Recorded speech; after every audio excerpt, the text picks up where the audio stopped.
Hi అందరికీ welcome back to my channel. ఈరోజు వీడియోలో అందరికీ నోరూరించే కాలీఫ్లవర్ పచ్చడి ఎలా చేసుకోవాలో చూపించబోతున్నాను. ఎక్కువ రోజులు స్టోర్ చేసుకునేలా చింతపండుతో ఈ కాలీఫ్లవర్ పికిల్ని మీరు కూడా తప్పకుండా ట్రై చేయండి.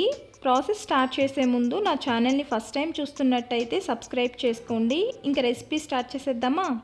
ఈ కాలీఫ్లవర్ పచ్చడి కోసం నేను ఇక్కడ ఒక పెద్ద సైజ్ కాలీఫ్లవర్ని తీసుకుంటున్నాను. ముందు దీన్ని కట్ చేసుకుందాం. మరీ చిన్నగా మరీ పెద్దగా కాకుండా ఇలా మీడియం సైజ్ ముక్కలుగా కట్ చేసుకోవాలి. ఇలా కట్ చేసుకున్న ముక్కలన్నీ వెయిట్లో వచ్చేసి 600 గ్రామ్స్ వరకు ఉన్నాయి. ఇప్పుడు ఈ ముక్కల్ని వాష్ చేయడం కోసం వాటర్ని బాయిల్ చేసుకుందాం. ఇలా వాటర్ బాయిల్ అవుతున్నప్పుడు స్టవ్ ఆఫ్ చేసేసి తర్వాత కొద్దిగా పసుపు అలానే కట్ చేసి పెట్టుకున్న కాలీఫ్లవర్ ముక్కల్ని వేసి 1 నిమిషం పాటు ఉంచి తీసుకుందాం. ఇలా చేయడం వల్ల అందులో పురుగులు ఏమైనా ఉంటే పోతాయి. అలానే ఈ కాలీఫ్లవర్కి పురుగు పట్టకుండా పెస్టిసైడ్స్ అవి వాడతారు కాబట్టి ఇలా హాట్ వాటర్లో కడగటం వల్ల అవన్నీ రిమూవ్ అయిపోతాయి. ఎక్కువసేపు హాట్ వాటర్లో ఉంటే ముక్కలు మెత్తబడిపోతాయి కాబట్టి 1 మినిట్ ఉంచి తీసేసి ఒక క్లాత్లో వేసి తుడిచిన తర్వాత కొంచెం సేపు ఎండలో కానీ ఫ్యాన్ కింద కానీ బాగా తడి అంతా పోయే వరకు డ్రై చేసుకోవాలి. నేను తీసుకున్న 600 గ్రామ్స్ కాలీఫ్లవర్ ముక్కలకి ఈ 60 గ్రామ్స్ చింతపండుని తీసుకుంటున్నాను. ఇది ఒకసారి కడిగి నీళ్ళు పోసి నానబెట్టుకుందాం. నెక్స్ట్ స్టవ్ ఆన్ చేసి కడాయి పెట్టుకొని 1 టేబుల్ స్పూన్ ఆవాలు వేసుకొని లో ఫ్లేమ్లో డ్రై రోస్ట్ చేసుకోవాలి. ఆవాలు బాగా వేగిన తర్వాత పక్కకి తీసుకొని మళ్ళీ అదే కడాయిలో ఒక 1/2 టేబుల్ స్పూన్ మెంతులు కూడా వేసి ఇవి కూడా లో ఫ్లేమ్లో మాడిపోకుండా డ్రై రోస్ట్ చేసి తీసుకుందాం. 2-3 గంటల తర్వాత మనం ఆరబెట్టుకున్న కాలీఫ్లవర్ ముక్కలు బాగా డ్రై అయిపోయాయి. ఇప్పుడు వీటిని ఆయిల్లో ఫ్రై చేసి తీసుకుందాం. కడాయిలోకి ఒక 250 ml వేరుశనగ నూనె కానీ నువ్వుల నూనె కానీ తీసుకుందాం.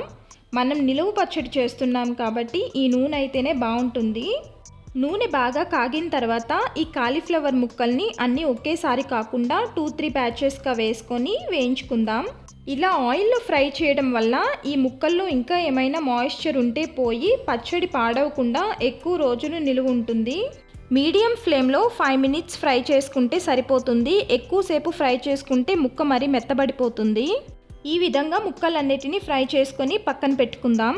ఇప్పుడు స్టవ్ ఆన్ చేసి కడాయి పెట్టుకొని 2 స్పూన్స్ వేరుశనగ నూనె వేసుకొని మనం నానబెట్టుకున్న చింతపండు నుంచి తీసిన పులుసుని ఈ ఆయిల్లోకి వేసుకోవాలి. స్టవ్ని మీడియం ఫ్లేమ్లో పెట్టి పులుసుని బాగా ఉడికించాలి. ఇలా పులుసు బాగా ఉడికి దగ్గర పడిన తర్వాత స్టవ్ ఆఫ్ చేసుకుందాం. ఇప్పుడు మనం ముందుగా వేయించి పెట్టిన ఆవాలు మెంతులు మిక్సీ జార్లో వేసుకొని ఫైన్ పౌడర్లా మిక్సీ పట్టి తీసుకోవాలి. ఈ విధంగా మెత్తగా గ్రైండ్ చేసుకుందాం. ఇప్పుడు తాలింపు కోసం కాలీఫ్లవర్ ముక్కల్ని ఫ్రై చేసుకున్న అదే ఆయిల్లో 1/2 టేబుల్ స్పూన్ ఆవాలు, 1 టేబుల్ స్పూన్ పచ్చిశనగపప్పు, 1 టేబుల్ స్పూన్ మినప్పప్పు, 1/2 టేబుల్ స్పూన్ జీలకర్ర కూడా వేసుకొని ఈ పోపును బాగా వేగనివ్వాలి. ఇవి వేగిన తర్వాత 1/2 కప్కి కొంచెం తక్కువ పొట్టు తీసిన వెల్లుల్లి కూడా వేసుకొని అలానే 3 ఎండుమిరపకాయలు 2 రెమ్మల కరివేపాకు వేసి వేయించుకుందాం. వెల్లుల్లి ఎక్కువ వేగనవసరం లేదు. ఒక 2 నిమిషాలు వేయించుకొని స్టవ్ ఆఫ్ చేసి ఈ పోపును చల్లారనివ్వాలి. ఇంకా ఇప్పుడు పచ్చడి కలుపుకోవడమే. ఈ కాలీఫ్లవర్ ముక్కల్లోకి 1/2 కప్ వరకు పచ్చడి కారం వేసుకుంటున్నాను. అలానే కారంలోకి సగం అంటే 1/2 కప్పు సాల్ట్, రాళ్ళుప్పు వేసుకుంటే కరగదు కాబట్టి సాల్ట్ మాత్రమే వేసుకోవాలి. అలానే 1/2 టీ స్పూన్ పసుపు, మిక్సీ పట్టిన ఆవాలు మెంతుల పౌడర్ ఉంది కదా అది కూడా వేసుకొని అన్నీ కలిసేలా బాగా మిక్స్ చేసుకుందాం. ఇలా మిక్స్ చేసుకున్న తర్వాత మనం ఉడికించిన చింతపండు గుజ్జును చల్లారిన తర్వాత మాత్రమే ఇందులో వేసుకొని మళ్ళీ ఒకసారి కలుపుకోవాలి. చింతపండు గుజ్జు కూడా బాగా కలుపుకున్న తర్వాత ఫైనల్గా చల్లారి పెట్టిన తాలింపును కూడా ఇందులో వేసేసుకుందాం. ఇప్పుడు ఫైనల్గా అంతా కలిసేలా ఒకసారి కలిపి టేస్ట్ చూసి ఉప్పు కారం సరిపోకపోతే అడ్జస్ట్ చేసుకోండి. నేను తీసుకున్న మెజర్మెంట్స్కి నాకైతే అన్నీ కరెక్ట్గా సరిపోయాయి. ఇంకేం యాడ్ చేయట్లేదు. ఆయిల్ తక్కువ ఉన్నట్టు అనిపిస్తున్నా నెక్స్ట్ డేకి బాగా ఆయిల్ ఊరుతుంది. పచ్చడి కలుపుకునేటప్పుడు తడి తగలకుండా చూసుకుంటే పచ్చడి ఎక్కువ రోజులు స్టోర్ చేసుకోవచ్చు. నెక్స్ట్ డేకి చూడండి పచ్చడిలోంచి ఆయిల్ అంతా బాగా ఊరిపోయింది కదా.